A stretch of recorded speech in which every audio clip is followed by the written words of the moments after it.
कांग्रेस नेता पवन खेड़ा प्रेस से मुखातिब हो रहे हैं, क्या कुछ कह रहे हैं, आइए आपको हम कहते हैं 9 स्लैब्स। पहली बार ऐसा हुआ आजाद हिंदुस्तान में कि किसानों पर अलग अलग उनकी इक्विपमेंट पर, ट्रैक्टर पर जीएसटी लगा दिया। किसी सरकार ने कभी भी किसानी पर टैक्स टेररिज्म या टैक्स का आतंकवाद नहीं लागू किया, लेकिन इस सरकार ने किसानों की जो लागत है वो बढ़ा दी। वादा किया था 2022 तक तो आय दोगुनी कर देंगे, उल्टा क्या हुआ, लागत दोगुनी कर दी जीएसटी की माध्यम से। 9 दरें जैसा कि मैं आपको बता रहा था, 0%, 5%, 12%, 18%, 28%, ये तो 5 बड़ी दरें हो गई।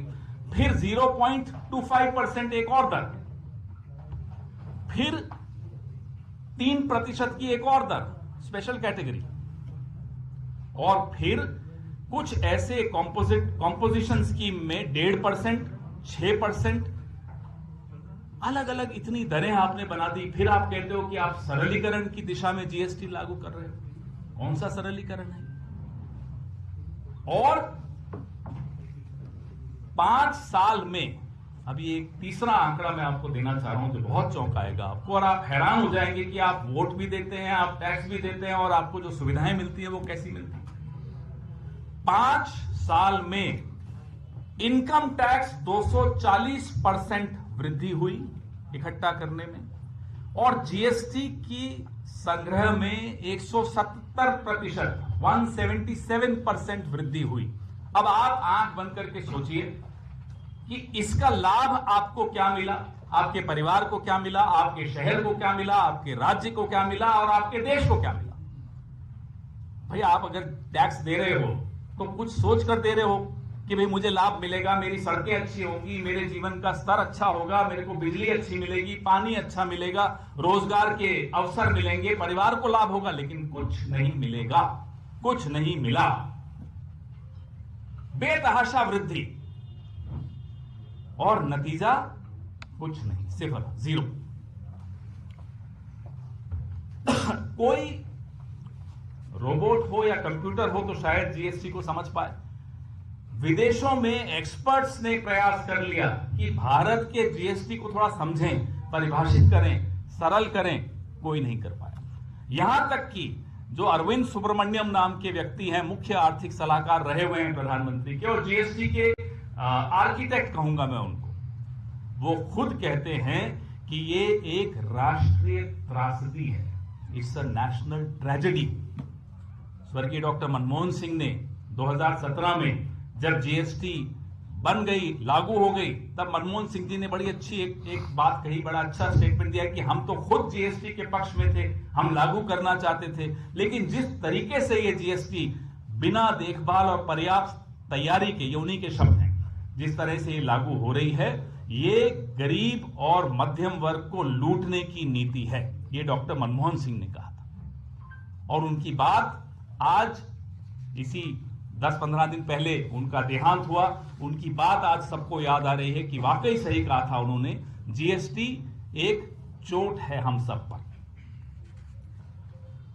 आपने एक और मैं आपको बात बताता हूं, जीएसटी के बारे में जितना ये शोषण कर रहे हैं तो कर ही रहे हैं, उसके बावजूद 2 लाख करोड़ की चोरी जीएसटी की 2023-24 एक साल का यह आंकड़ा है, 2 लाख करोड़ की चोरी। और 2023-24 इससे पहले 22-23 में 1 लाख करोड़ की चोरी हुई, तो उससे दुगनी एक साल में डबल हो गई चोरी।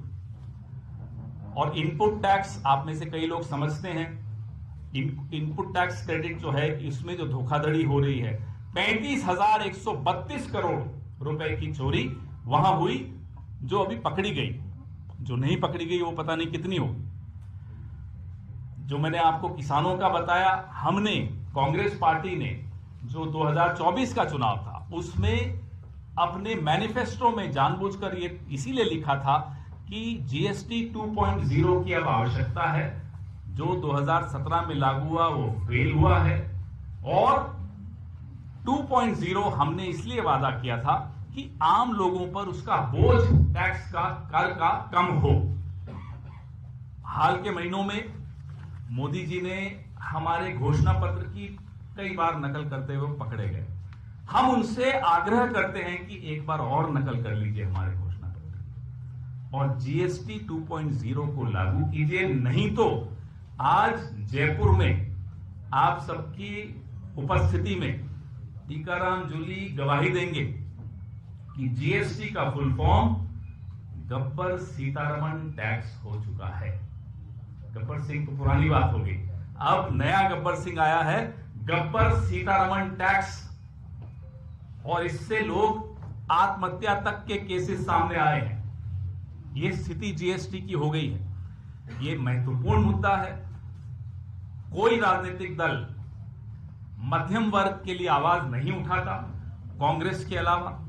कांग्रेस पार्टी मध्यम वर्ग के ऊपर इस तरह की बेतहाशा चोट के खिलाफ पूरे देश में आवाज उठाएगी, उठा रही है। और इस बजट से पहले, बजट सत्र से पहले हम जानबूझकर इस मुद्दे को और ज्यादा बढ़ा रहे हैं ताकि बजट जब सेशन हो तो संसद के पूरे संसद का ध्यान इस मुद्दे की तरफ जरूर जाए। आपके सवाल।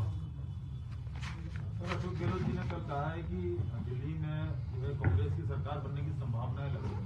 आप ही के नेता हैं पृथ्वीराज चौहान जी, उन्होंने कहा है कि इस बार सरकार अरविंद केजरीवाल की बनेगी। अभी बात हुई थी रास्ते में पृथ्वीराज चौहान जी से। गठबंधन अगर होता तो ज्यादा अच्छा। पृथ्वीराज चौहान जी से अभी बात हुई। उन्होंने कहा मेरा अर्थ बड़ा स्पष्ट था कि अगर इंडिया गठबंधन चुनाव लड़ता तो गठबंधन की जीत होती। अब चुनाव खुला है, कोई भी जीत सकता है और मोमेंटम कांग्रेस के पक्ष में जाता हुआ दिख रहा है। अभी उन्होंने खुद कहा और शायद थोड़ी देर में स्टेटमेंट भी बोल रहे थे कि मैं दे रहा हूं। तो आप दिल्ली पता नहीं कब आए, पिछले 15 दिन में। अभी हमारे कुछ साथी पत्रकार मिले, वो आए। कांग्रेस पार्टी को जिस तरह से वहां अब सुना जा रहा है लोगों द्वारा भी, और मैं बड़ा हैरान हूं ये देखकर कि मीडिया द्वारा भी उससे लगता है कि भाजपा और आप दोनों कांग्रेस की बढ़ती लोकप्रियता से और इस बात से परेशान हैं कि लोग अब उनको पूछते हैं कि 15 साल कांग्रेस का शासन अब हमें याद आ रहा है। पिछले 10 साल में जो तबाही हुई, लोग अब उसके खिलाफ वोट देना चाहते हैं। बीजेपी का तो कोई शासन 27 साल पहले था वहां, तो लोगों को याद ही नहीं है। कांग्रेस को अब सब याद करते हैं। लेकिन जो निचले तबके हैं उनको टारगेट जीएसटी जितने भी झुग्गी झोपड़ी हैं, अमित शाह 11 तारीख को मीटिंग लेंगे, उनके प्रधानों से बातचीत करेंगे, अपने नेताओं को भेजा जा रहा है, वो वहां पर खाना खा रहे हैं उनके साथ। तो क्या ये वोटों को जो पूरा इकट्ठा कर उनके साथ वहां खाना खाते हैं और बाकी सारा खाना अदानी को खिलाते हैं। तो अब कौन उनकी बात को गंभीरता से लेगा? झुग्गी झोपड़ी में आप बैठ जाओ, उससे क्या फर्क पड़ता है? सब कुछ पूरा देश तो आप गौतम अदानी को दोगे और फिर कहोगे देखो हम झुग्गी झोपड़ी वालों के साथ खाना खा रहे हैं, उससे कुछ नहीं होने वाला। आपकी जो राजस्थान की पुरानी सरकार है उसके कई फैसले मौजूदा सरकार यहाँ बदल रही है या समीक्षा कर रही है, इसमें आपका क्या कहना है? पर्ची सरकार, पर्ची आ गई होगी कहीं से कि ये बदल दो। अभी जो पर्चियों पे मुख्यमंत्री बनते हैं, मुझे तो नाम भी इनसे बार बार पूछना पड़ता है टीकाराम जी से, आजकल कौन है मुख्यमंत्री। तो अब छोड़िए ना, वो पता चला कि नर्मदा का पानी ला रहे हैं, सुना प्रधानमंत्री जी। अब राजस्थान में नर्मदा का पानी ला रहे हैं, बताइए। तो शुरू में तो अब इनकी बातों को मजाक में टाल लीजिए। जी, कांग्रेस लगातार चुनाव आ रही है, अभी पिछले राज्यों में भी और अब आगे और चुनाव होने वाले हैं। क्या लग रहा है इस संगठन को बचाने की कवायद होगी? क्योंकि कांग्रेस लगातार चुनाव आ रही, तो आगे क्या रणनीति रहने वाली है? कांग्रेस संगठन मजबूत किस तरह से होगा या फिर यूं ही सिलसिला रहेगा? हिमाचल, तेलंगाना, कर्नाटका, झारखंड